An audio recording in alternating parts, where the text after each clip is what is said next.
Zee 24 तास एक पाऊल पुढे।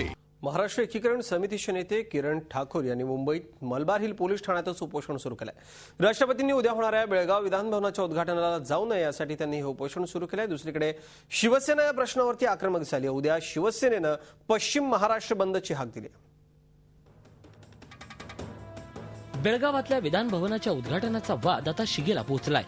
गुरुवारी या विधानभवनाच्या उद्घाटनाचा प्रस्तावित सोहळा आहे, पण सीमावासियांचा प्रश्न सुटेपर्यंत राष्ट्रपतींनी या विधानभवनाच्या उद्घाटनाला जाऊ नये अशी महाराष्ट्र एकीकरण समितीची मागणी आहे।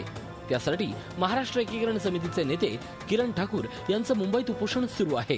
किरण ठाकूर हे मुख्यमंत्र्यांच्या वर्षा बंगल्याकडे जात असताना त्यांना पोलिसांनी ताब्यात घेतलं। पोलिसांच्या ताब्यात असतानाच त्यांनी उपोषण सुरू केलंय। कर्नाटक विधानसभेत बांधते हे अत्यंत चुकीचं आहे। राष्ट्रपतींनी तिकडे जाऊ नये असं आमचं स्पष्ट म्हणणं आहे। महाराष्ट्राच्या मुख्यमंत्र्यांनी राष्ट्रपतींना दिल्लीत जाऊन विनंती करावी। काल मुख्यमंत्र्यांची चर्चा झाली होती तरी कुळबुळीत भूमिका मान्य नाही। या प्रश्नावर शिवसेना ही आक्रमक झाली आहे। कर्नाटकच्या मुख्यमंत्र्यांनी विधानभवनाच्या उद्घाटनाचं पाप करू नये असं राज्यातल्या भाजप नेत्यांनी ठणकावून सांगावं असं शिवसेनेनं म्हटलंय। त्याचबरोबर शिवसेनेनं गुरुवारी पश्चिम महाराष्ट्र बंदची हाकही दिली आहे।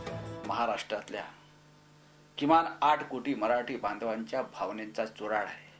आज बेळगावमध्ये विधान भवन बांधलेलं आहे आणि त्यांनी दाखवलं की बेळगाव आमचंच आहे, हे बेकायदेशीर आहे आणि या बेकायदेशीर कृत्याचं समर्थन कुठल्याही राजकीय पक्षानं करू नये एवढंच मी म्हणेन।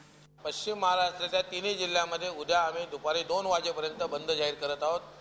त्यांचा कार्यक्रम दुपारी 11 का 12 वाजता आहे, तो संपेपर्यंत 2 वाजेपर्यंत या तिन्ही जिल्ह्यातल्या बंदमधनं आम्ही आमच्या महाराष्ट्राच्या भावना व्यक्त करणार आहोत। बेळगावातल्या विधानभवनाचं उद्घाटन राष्ट्रपतींनी करू नये अशी मागणी शिवसेनेनं केली आहे। त्याचबरोबर छगन भुजबळ आणि मुख्यमंत्र्यांनीही या संदर्भात राष्ट्रपतींना पत्र लिहिलंय।